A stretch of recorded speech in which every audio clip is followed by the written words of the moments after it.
Hello friend, मेरे YouTube new blog में आपका स्वागत है। उम्मीद करते हैं आप लोग अच्छे होंगे, मस्त होंगे, स्वस्थ होंगे। और आप लोग के लिए हम सॉन्ग लेके आए हैं।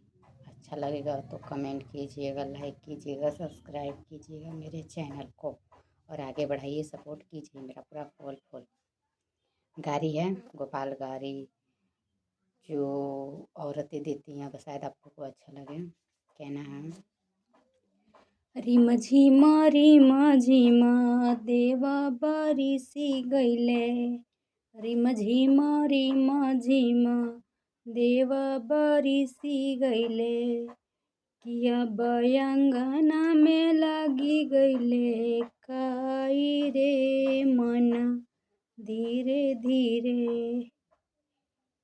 किया बयांगना में लागी गईले काई रे मन धीरे धीरे।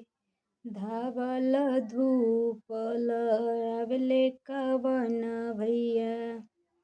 अब अंगना में गिरे बिछी लाई रे मन धीरे धीरे।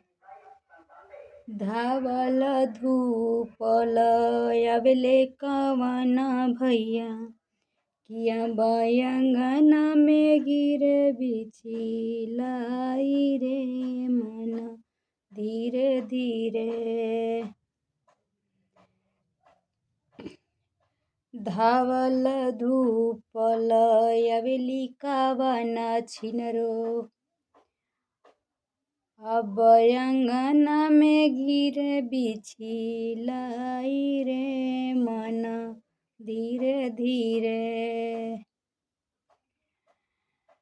धावल धूपल आवेले कवन भैया।